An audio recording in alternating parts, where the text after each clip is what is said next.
Hey everybody, welcome on into the Delmarva Sports Insider. I'm Sports Director Brandon Bossert. What's up? It's your Chili Sports anchor Devin J. Martin. We've got a lot to talk about tonight, Brandon. Yeah, let's get right into it.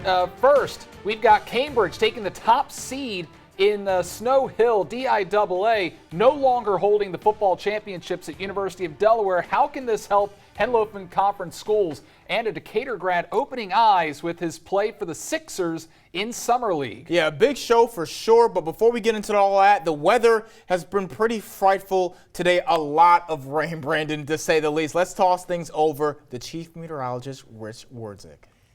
Yeah, that's right, Devin. We've had a ton of issues today because of the heavy rain, the much-needed rain. It just all came in a very small window of time, and we had the flash flooding concerns. We're going to get back to DSI here. Give me about 45 seconds to give you a quick update. Show out our sales Skycam, a wet road, scene, I should say, out of the Georgetown area right now as we are taking a look at some rain showers that are much lighter than they were earlier. The heavier rain is now off the coast and off to our north and west. Very temporary, though. You can see all that moisture still off to the south. There's a boundary that's set up right across Delmarva down to Tidewater, and it's the focus of these rounds of showers and storms. Looking pretty random at this point, but trying to use my clicker to move here to tonight's forecast. I don't know if I can get there. We go. Right there. Thanks for the assist, Brandon. I think you helped out with that. Shower or thunderstorm chance here through the night into tomorrow morning. And Brandon and Devin, when I'm back, I'm going to talk about the potential for some more flooding for Saturday. But the next heat wave, I'll be back in a bit. Back to you guys. Another heat wave. All right. Well, thanks a lot, Rich. Well, you know what? Let's go ahead and see who is heating up down in Snow Hill tonight, because we've got the Maryland Supreme Summer League's All-Star game down in Snow Hill at the Worcester County Rec Center. Yeah, one of those two teams, they were definitely on fire. One that was heating up, and you're going to see it in the highlights. Yeah, it's Maryland versus Delaware, the best of the summer going at it. And Brandon, would look like a promising game. You know, I looked at some of the rosters. I'm like, okay, this should be pretty evenly matched. Boy, was I wrong. Look, this is what happens when you take on the 302 right here. Yeah, Delaware squad was on another level. Now, in Maryland's defense, a couple of the best players did not show up today for the All-Star game, but that didn't matter. Larry Forrest, Darius Miller showed up, and he started things up with a slam, and it only got worse for Maryland. Milford Rising Jr., Elijah Farrington, we're going to be saying that name a lot, I think, in this upcoming season, Brandon. He's a 6'6" big, only a junior, and he can shoot threes. That's awesome. So, yeah, he's going to be really good, and he was good in this game today. And, yeah, another turnover by Maryland led to another bucket by Darius Miller, plus the foul. Delaware was steamrolling Maryland on all game on both ends, Brandon. Yeah, Central's Brandon Spencer drains the three to keep Delaware's opening run to the game going. They scored the first 10 points of the game and jumped out to a 20-1 lead. Yeah. Led by as many as 30 in the first half, Delaware blows out Maryland 73-39. And after the game, Devin, you spoke with Darius Miller to see what his thoughts were on the win and expectations for himself on the upcoming season. I feel like our team came out here and played together, and that's what led to the victory. From improving myself from third team All-State to first team All-State. Yeah, and you know what? I could definitely see Darius Miller taking that next step this year with Lake Forest. Yeah, he was a monster. I just wanted to give you just people some more context about this game. Maryland didn't score their first field goal until 10 minutes left to go in the first half. There's 20-minute quarters, so they took 10 minutes of game time. They had 1 point for the first 10 minutes. It was 20-1 before they finally scored. Brandon, they were, as you mentioned before, they were down by 30 in the first half. Things were crazy, and if that's anything, the Henlopen is going to have a lot more competition this year if this is a preview compared to the Bayside.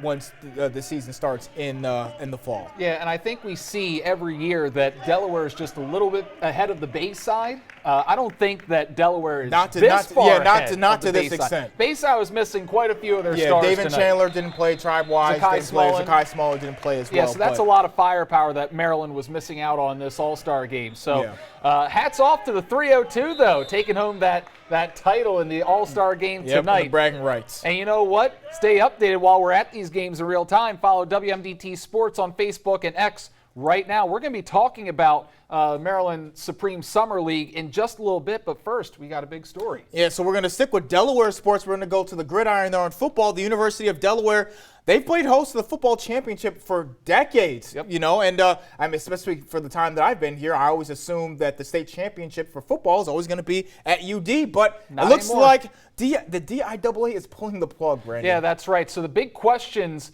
are, why is this decision being made, and where will the teams be playing for the title this fall? Well, I talked with DIAA Executive Director David Baylor, and here's this week's Insider interview. So what began the process of looking for a new facility for the DIAA football championships? I spent $71,000 for 2 days at the university.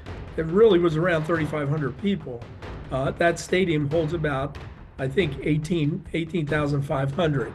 So if we brought it down to where are some of our best high school facilities in the state, I think it would be more of an intimate atmosphere, a championship atmosphere, and the cost would be less, and we would be providing a good experience for our student athletes. Have you heard any opposition to these plans at all? There have been a couple football coaches that like the University of Delaware, that want to have it there, but they understand the economics of this. Baylor went on to explain how DIAA's money that was going to University of Delaware can then go to a local high school, and how that can help with their programs. Our member schools, if we hold it at their facilities, now can get that piece of pie, which will allow them to use that money for their athletic programs. It seems like the Henlopen Conference will make out pretty well from this, because most of the schools that are mentioned for the 3A championship, Dover, CR, Cape Henlopen, they're all downstate.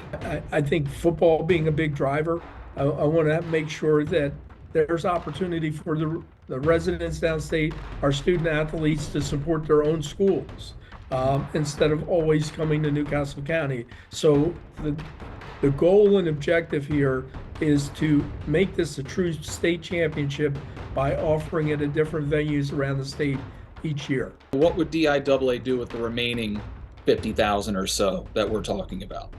We maximize our efforts with our finances to be good stewards of the money, but yet to put on good events for our student athletes. And that may be, you know, enhancing some of the medals that we give, the rewards that we give to schools.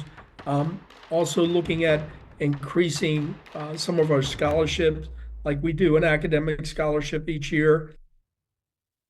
So it seems like a win-win overall, right? I would say so. I mean, you're saving money, you're giving that money back to the high schools. A win-win for the DIAA. I don't know about for the players specifically, especially the high school kids. I know some of their dreams. For basketball, they always talk about, hey, I want to go to the Bob. Right. Obviously, that's at the UD. Right. So for football, there is a different aura with playing at the University of Delaware. Right. And no doubt especially about that. for some of the high school athletes who may not ever play college football, they would, if they make it to the state championship game, they'd get to play at a Division I football field and win the state championship, and they'd be making a memory compared to if they do it at their own school at another high school. So I think it's kind of a trade-off. But for the DIAA, it's 100% a win-win for them. Now, see, that's a great point that Devin just made, but Baylor mentioned other factors such as allocating some of the savings to the rising cost of security and law enforcement at games.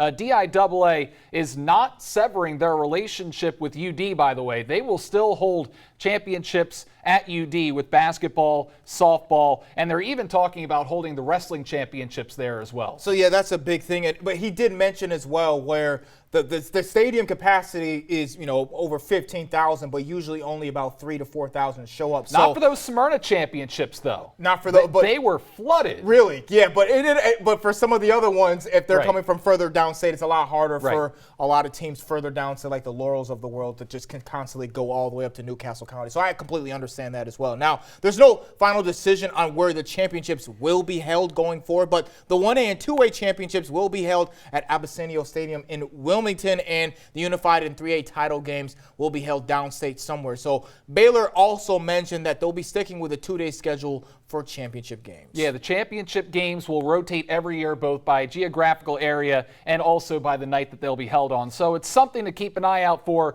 when those venues are announced by DIAA. All right, that'll do it for the A block. We're calling our first time out. When we return, Cambridge and Snow Hill, we'll be sitting right there.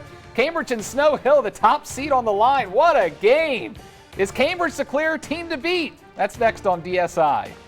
This is Coach Bubby Brown, James M. Bennett Clippers, and you're watching Delmarva Sports Insider.